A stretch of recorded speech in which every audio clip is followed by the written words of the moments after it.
नमस्ते दोस्तों, मेरी लास्ट वीडियो में हम भुवनेश्वर एयरपोर्ट से रोडवेज के थ्रू बारीपदा पहुंचे। फिर हमने अपने रिसोर्ट को एक्सप्लोर किया और पहले दिन सीताकुंड विजिट करके ठंडे झरने के पानी में नहाने का आनंद भी लिया। उसके बाद हम बाल्डीहा डैम गए, जहां रिफ्रेशिंग वाटर मसाज भी एंजॉय किया।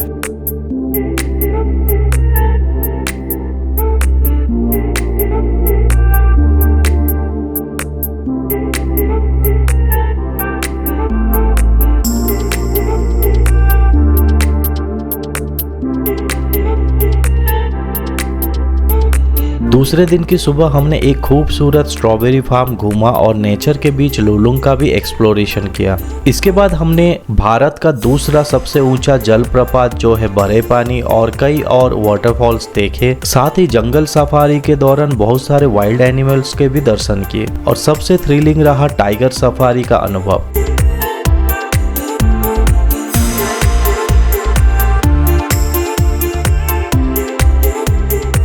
सुबह का ब्रेकफास्ट कंप्लीट करने के बाद हम निकले भारत का 51वां शक्तिपीठ देवकुंड दर्शन के लिए।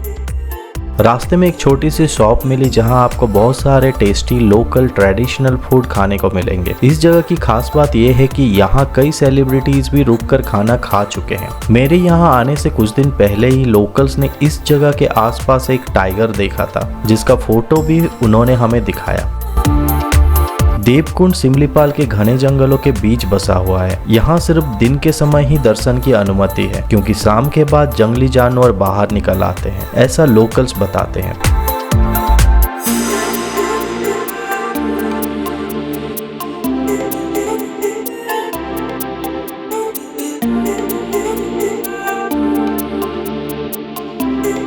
देवकुंड पहुंचने से पहले आपको अपनी कार यहां पार्क करनी होगी और टिकट लेना पड़ेगा, जो अप्रोक्सीमेटली 70 रुपए का होता है। इसमें यहां से देवकुंड मंदिर तक आने जाने के लिए गाड़ी का और दर्शन का टिकट इंक्लूडेड होता है।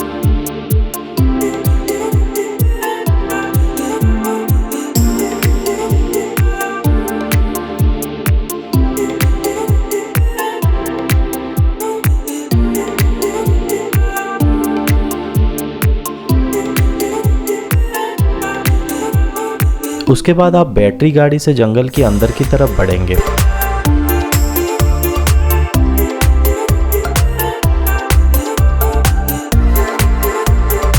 देवकुंड के अंदर प्रवेश करते ही आपको प्रकृति का अद्भुत नज़ारा देखने को मिलेगा। घने जंगल की शांति, झरने का बहता पानी और उसकी आवाज़, ये सब मिलाकर आपको मोहित कर सकते हैं।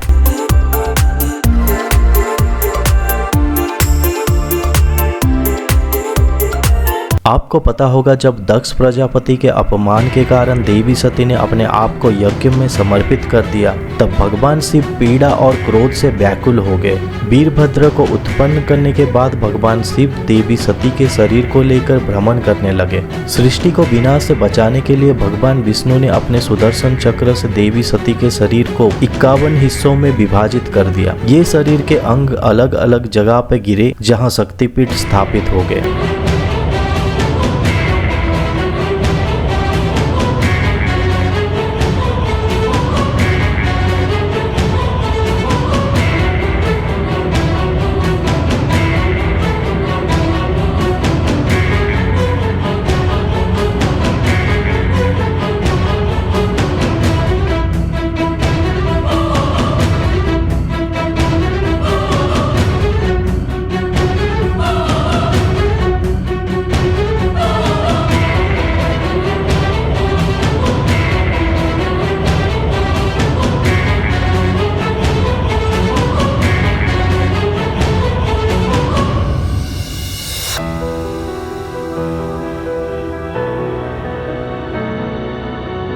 देवकुंड पहुंचने के बाद गाड़ी से उतरते ही आपको थोड़ा चलना पड़ेगा। जैसे ही आप रास्ते पर बढ़ेंगे, प्रकृति का एक अद्भुत दृश्य आपका स्वागत करेगा।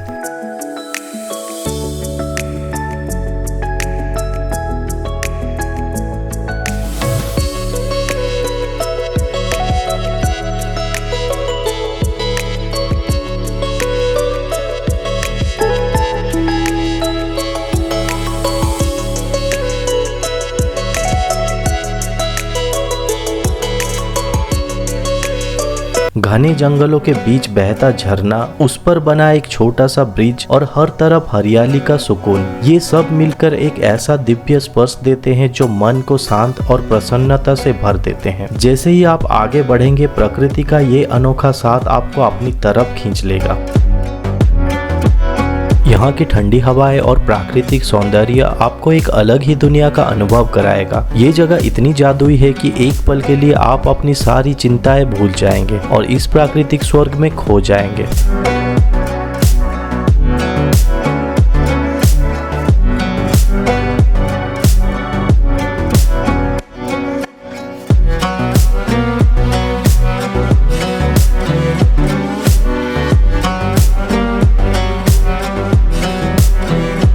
यहाँ से थोड़ी दूरी चलने के बाद आपको दर्शन होंगे माँ अंबिका के, जो यहाँ बसते हैं।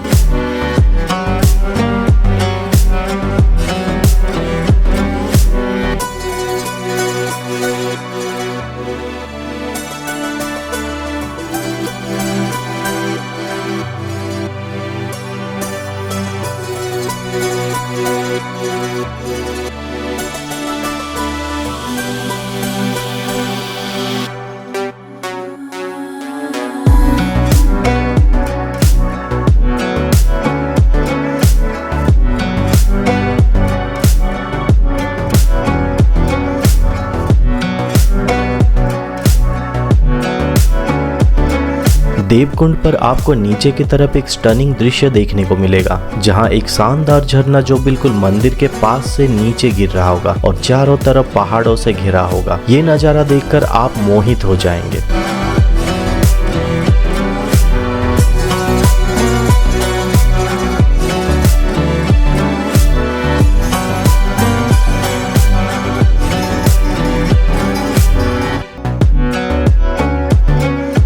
यहाँ आप कुछ देर झरने के पास बैठकर शांति का अनुभव कर सकते हैं, क्योंकि इसके बाद आपको सीढ़ियों से ऊपर चढ़ना होगा। यात्रा को सुखद बनाने के लिए साथ में एक पानी की बोतल जरूर रखें। ध्यान रखें, यहाँ मोबाइल नेटवर्क उपलब्ध नहीं होता, तो पहले से ही तैयारी कर लें।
आगे चलने पर आपको माँ अंबिका का दिव्य मंदिर देखने को मिलेगा।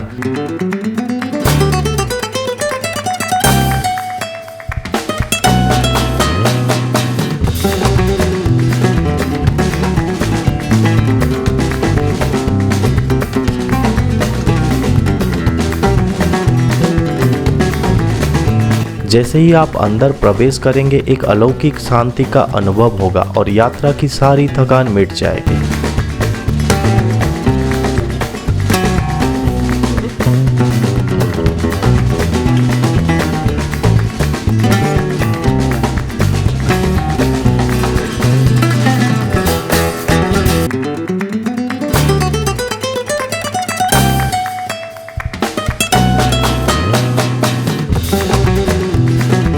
दूर दूर से भक्त यहाँ अपनी मनोकामना मांगने और दर्शन करने आते हैं। मंदिर और इसके आसपास का वातावरण इतना पवित्र और शांत है कि ये स्थल सिर्फ एक घूमने की जगह नहीं, बल्कि एक आध्यात्मिकता का भी अनुभव देती है।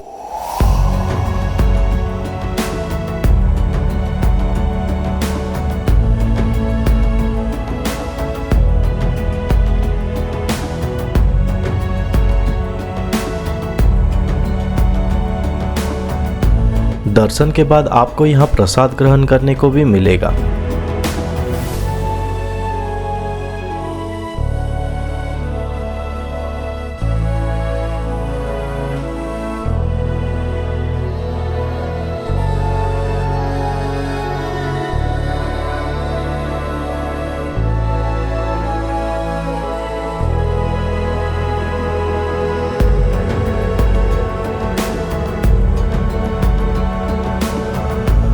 ऊपर पहुंचने के बाद आपको नीचे का वो रास्ता दिखाई देगा जिससे आप आए थे, और मंदिर के पास से गुजरने वाला झरना भी एक सुकून भरी अनुभूति देता है।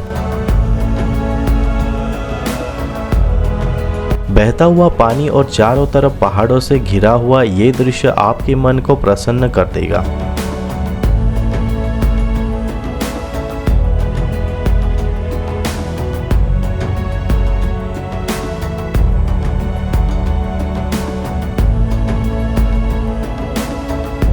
यहाँ हमने पुजारी जी से बात की तो एक रोचक कथा सुनने को मिली।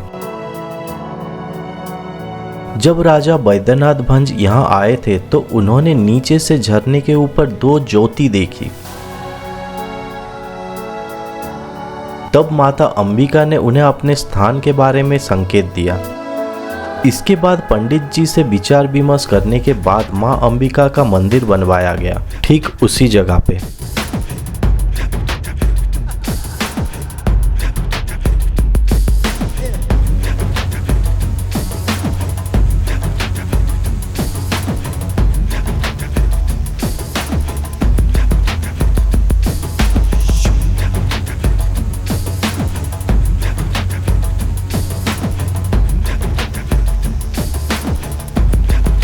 आगे चलकर बारीपदा टाउन के अंदर भी मां अंबिका का एक और मंदिर की स्थापना करा गया। पुजारी जी ने एक और अद्भुत बात बताई। उनकी पीढ़ियां यहाँ सेवा और पूजा करती आई हैं। इतने वर्षों से ये मंदिर उन्हीं की वंशजों द्वारा संभाला जा रहा है। उनका कहना ये है कि कई बार जब रात हो जाती और मंदिर का काम देर तक चलता, तब उन्होंने अपने सामने भयंकर जंगली जानवर जैसे बाघ और चीता भी देखे हैं, परंतु किसी भी पुजारी या सेवक को कभी कोई हानि नहीं पहुंची। ये माता अंबिका की ही कृपा है। जो यहाँ भक्तिभाव से आता है उसका रक्षा स्वयं माता खुद करती है।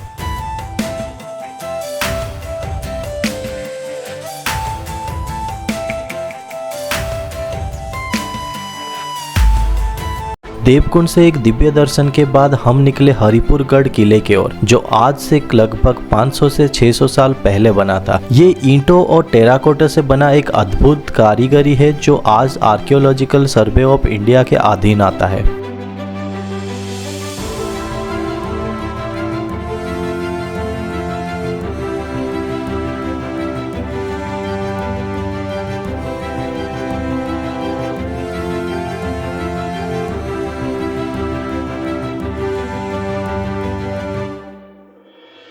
इसका इतिहास एक समृद्ध राज्य खिचिंग मंडल से शुरू होता है, जहां भंज वंश का शासन 1800 साल से अधिक समय तक रहा। ये एक समृद्ध राज्य हुआ करता था जब बालेश्वर, केंदुझर, सिंहभूम और अनडिवाइडेड मिदनापुर इसके अधीन आते थे।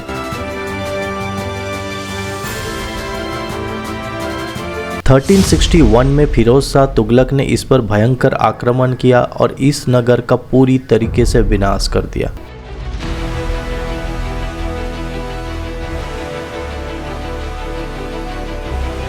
इस आक्रमण में कई लोगों ने अपनी जान गंवा दी और अनेक मंदिर विध्वंस हो गए।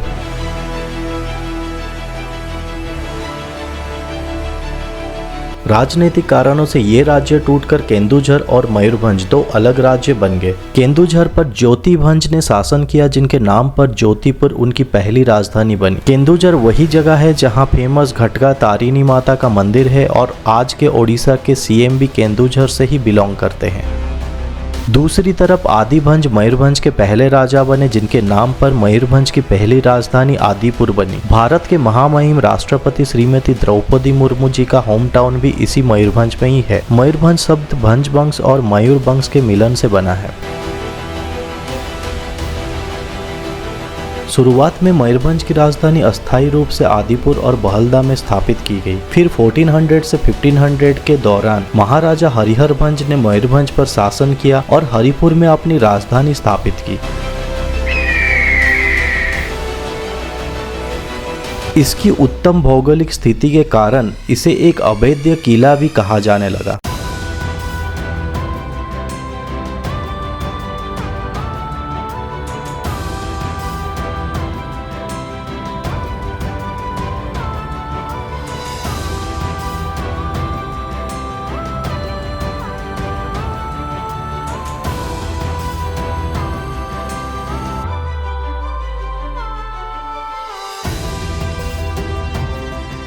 इसी दौरान पूरी धाम जाते हुए श्री चैतन्य महाप्रभु यहाँ आए, जो श्री राधा कृष्ण के बहुत बड़े भक्त थे। यहाँ ठहरने के दौरान राजा बैद्यनाथ भंज उनसे प्रभावित हुए और वैष्णव धर्म की ओर आकर्षित हो गए।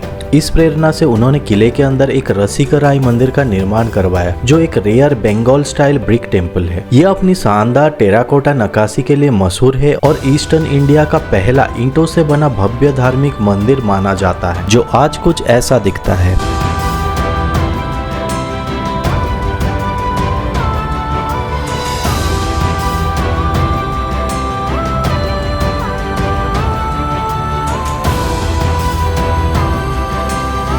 इसका आर्किटेक्चरल स्टाइल विष्णुपुर के मल्लाभूमा आर्किटेक्चर से मिलता जुलता है, जिसमें लाल ईंटों का उपयोग किया गया है और भगवान के जीवन से जुड़े दृश्य को अद्भुत तरीके से तराशा भी गया है।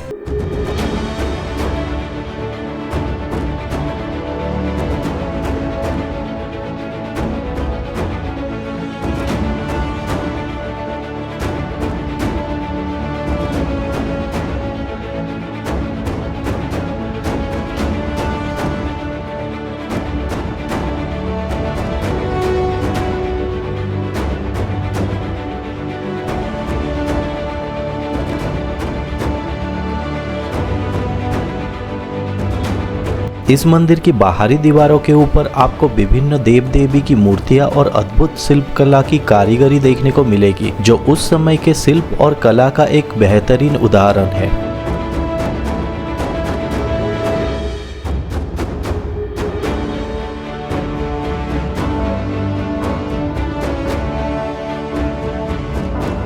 आज भी इसका गेट गौर से देखा जाए तो पूरा ईंटों से बना दिखता है, जो उस समय की अति सुंदर अद्भुत कारीगरी को दर्शाता है।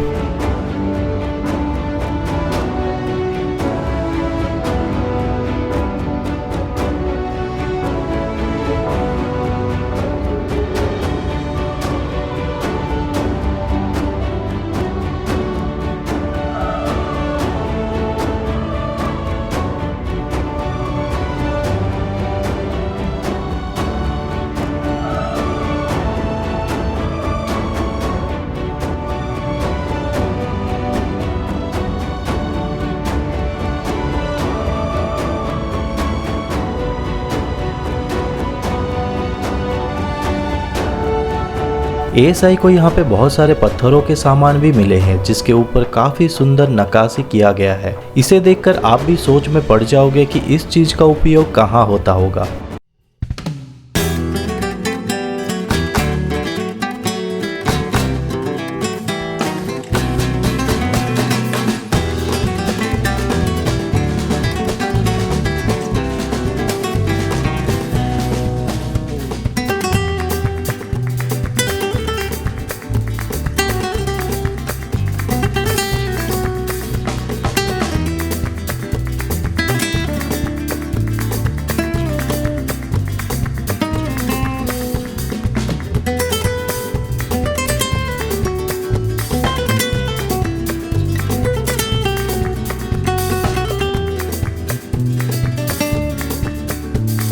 यहाँ पे आप जितना घूमोगे आपको हर पत्थर पर अलग अलग डिजाइन्स देखने को मिलेंगे, जो उस समय की उत्कृष्ट इंजीनियरिंग को दर्शाती है।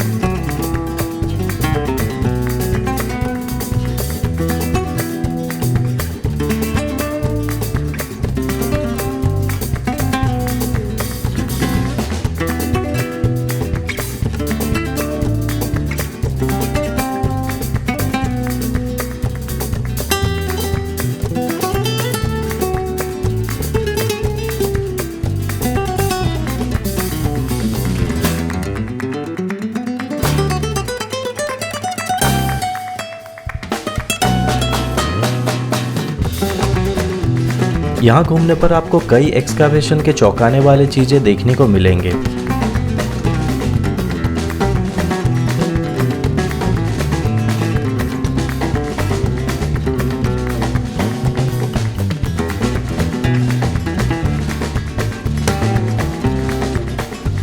यहाँ पे आपको जमीन के नीचे भी बने हुए कुछ कमरे देखने को मिलेंगे जो हैरान कर देने वाले हैं।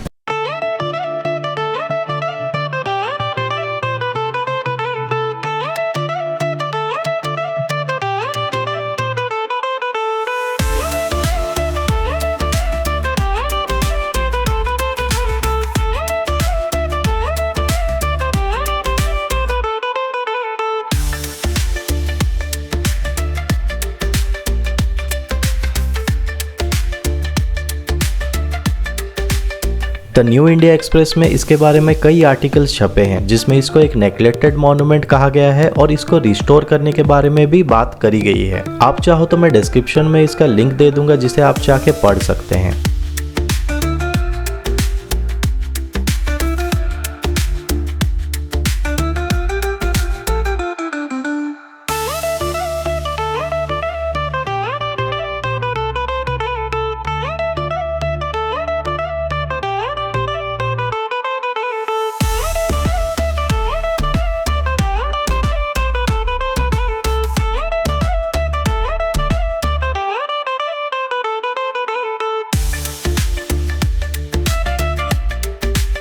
इस किले में देवी की प्रतिमाएं जैसे गढ़चंडी जो महिषासुरमर्दिनी है और कोटावासिनी जो किले की रक्षा देवी मानी जाती थी यहीं पे स्थापित थी। हालांकि इन्हें बाद में किसी दूसरे स्थल पर स्थानांतरित कर दिया गया है।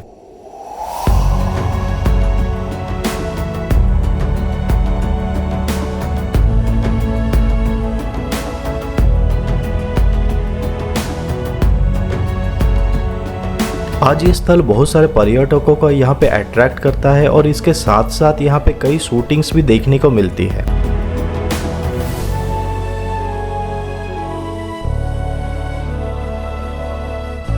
आज ये जगह पूरी तरह से विध्वंस हो चुकी है और सिर्फ अवशेष के रूप में ये रसिकराई मंदिर ही बचा है जो इसके इतिहास की कहानी बयां करता है।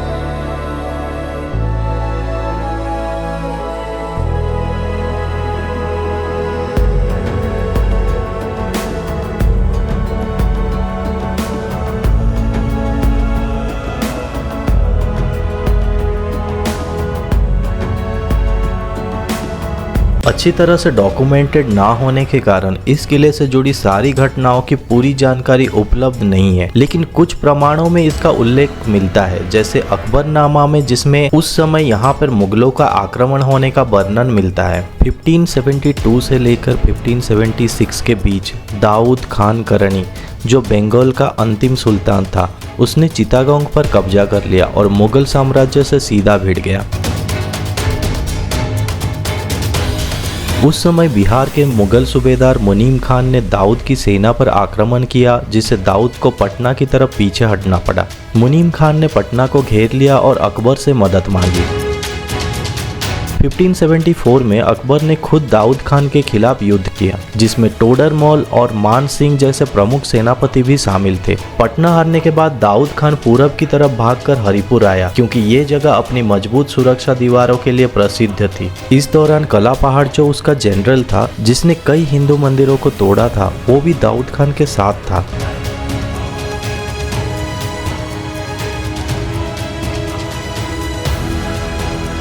उसके भय के कारण पुरी धाम के जगन्नाथ महाप्रभु की मूर्तियां तक छुपानी पड़ गई थी। हरिपुर की स्ट्रेटेजिक लोकेशन देखकर कला पहाड़ ने यहां आक्रमण किया।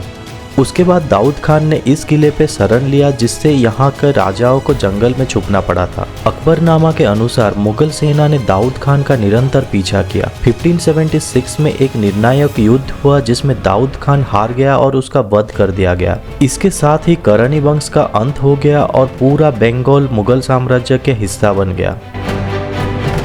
इसके बाद मुगलों का प्रभाव यहाँ पर बढ़ने लगा और फिर बाद में हरिपुर के राजाओं ने इस किले को फिर से अपने अधीन ले लिया। शाहजहां के शासन के अंतिम वर्षों की अशांति का फायदा उठाकर राजा कृष्णचंद्र भंज ने अपनी सीमाओं को विकसित करना चाहा, लेकिन बाद में मुगल खाने दौरान के हाथों पराजित हुए और उनकी भी हत्या कर दी गई।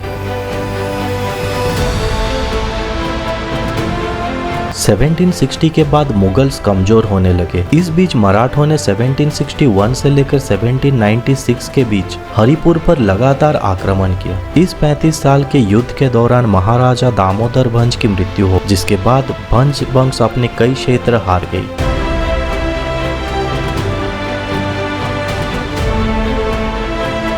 उनके बाद महारानी सुमित्रा भंज ने 1797 से लेकर 1810 तक शासन संभाला, लेकिन मराठा आक्रमण के दौरान वो बालेश्वर का तटवर्ती इलाका और नीलगिरी राज्य हार गई। राजनीतिक और आर्थिक कमजोरी के कारण मयूरभंज की राजधानी हरिपुर से बारीपदा शिफ्ट कर दी गई। 1803 में ब्रिटिश ईस्ट इंडिया कंपनी ने ओडिशा पर अपना अधिकार जमा लिया और इसे एक फ्यूडिटरी स्टेट बना दिया, जो एक तरह से राज्य और जमींदारी के बीच का स्थान था। 10वीं सदी में महाराजा श्री रामचंद्र भंज, जो मयूरभंज के सबसे दयालु और प्रगतिशील शासक माने जाते हैं, उन्होंने 20 साल की उम्र में राज्य की बागडोर संभाला। उन्होंने रेलवे, शिक्षा, नगरपालिका और स्वास्थ्य सुविधाएं शुरू किया। उन्होंने ही जामशेदजी टाटा को गुरमईसानी में आयरन और माइनिंग की अनुमति दी, जिससे बाद में जामशेदपुर और टाटा स्टील का विकास हुआ। उनके शासन के दौरान कलकत्ता हाईकोर्ट ने एक महत्वपूर्ण फैसला दिया, जिसमें स्पष्ट किया गया कि मयूरभंज और ओडिशा के सारे फ्यूडिटरी स्टेट्स ब्रिटिश इंडिया के हिस्से नहीं है, बल्कि स्वतंत्र प्रिंसली स्टेट है। श्री रामचंद्र भंज ने Ravenshaw college, SCB medical college, Utkal university और उत्कल साहित्य समाज जैसे प्रमुख शिक्षा संस्थानों को भूमि और आर्थिक सहायता भी दिया। आज यहाँ बैठे हम सोच रहे हैं कि हरिपुर की इस धरती ने कितने संघर्षों को देखा है, जहाँ अनेकों वीरों ने अपनी जान गंवाई। आशा है कि आने वाले समय में इस इतिहास को लोग याद रखेंगे।